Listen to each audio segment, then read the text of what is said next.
So, my name is Delwo. I'm from Moose Jaw, Saskatchewan. I'm going to talk to you about Canadian and Saskatchewanian culture, namely surviving a night in Saskatchewan. So what is this really about? This is not some man versus wild where I try to tell you to drink your own pee to survive in the Canadian tundra. This is actually about Canadian culture, and it's about surviving Canadian. It is true. So you're no longer going to want to blame Canada after you're able to blend in with the rest of us. And by the way, my mouth is connected to my head, not like whatever South Park says is bull. So here's a scenario. I'm going to call you for a night out. Bring. Hey, you hoser. I got a great night planned for us. We're going to go check out a house party, hit the hockey game, and then go to the bars. You guys ready? You need to know Canadian geography first. If you're going to pass the Canadian test, you need to know that Alberta and Quebec are not near each other. You need to know that there's no such thing as Quebec. And that there's 10 provinces. Let's focus on Saskatchewan now. You'll see that the red dot is Swift Current, also known as Speedy Creek. The blue dot is Moose Jaw, my hometown, also known as the Jaw. The black dot is Regina, also known as the armpit of Saskatchewan. What were you guys thinking? I don't know. Our money is kind of funny. I agree. This is a loony. It's not named after a crazy Canadian. It's named after a loon. The toonie comes after. We earn blue and purple before we earn green. And if you're going to make it rain in brown bills. Without Joel Gratz around, you'll need to know the temperature. So conversion is important. Couple key temps for you. 20 degrees is when we start to put on shorts. 0 degrees, we're probably still wearing shorts, but it is freezing out. Minus 40, you'll need to wear a toque, not a winter hat, a parka, not a winter coat, and sorels, not boots. Underneath, you'll probably want to wear a Canadian tuxedo. Matt Damon here is supporting one, so why can't you? If it's really cold out, you need to plug in that car, otherwise it's going to be an ice block.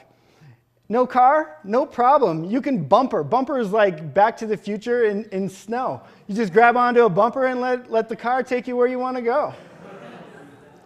We have a few different names in Canada. It's garage, not garage. It's Chesterfield, not couch. I want to take a nap on a Chesterfield. What's wrong with that? Washroom, not bathroom. Elastics, not rubber bands. Some drinking lingo. Beer is always singular. It's kind of like deer in that sense. I'm going to drink a dozen beer, right? If someone comes up to you and says, I'm pissed, they're not mad at you. They're just wasted and having a great time. So relax. And if a girl comes up to you and says, I'm on the pill, she's not on birth control. She's drinking Pilsner beer. So a couple other great brews. Labby Light, MC Heavy, Kokanee, Alexander Keiths are great. You need to know the rules of hockey if you're gonna be a Canadian. Know that icing has nothing to do with cake and hooking has nothing to do with prostitution. Slapshot might be the best Canadian movie of all time, and Stompin' Tom Connor wrote The Good Old Hockey Game is the best game I can name.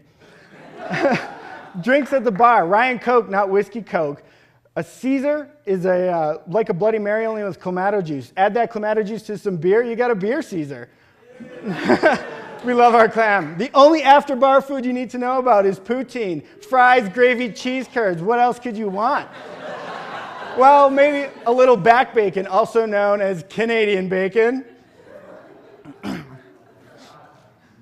Some other cool things. Curling rocks, man. Any sport that you can play and you can drink at the same time is great. Thanksgiving is in October, not November. And the beaver is our mascot, a national animal. Here's some things to avoid. Don't say a boot. A boot is brutal. Canada, it's a really pet peeve of ours. And learn how to use a. So, for example, Ignite was awesome, eh? Be humble. If you bump into a Canadian, he'll probably say, oh, sorry, but if you're a cocky SOB, he's going to kick your ass. I know from experience.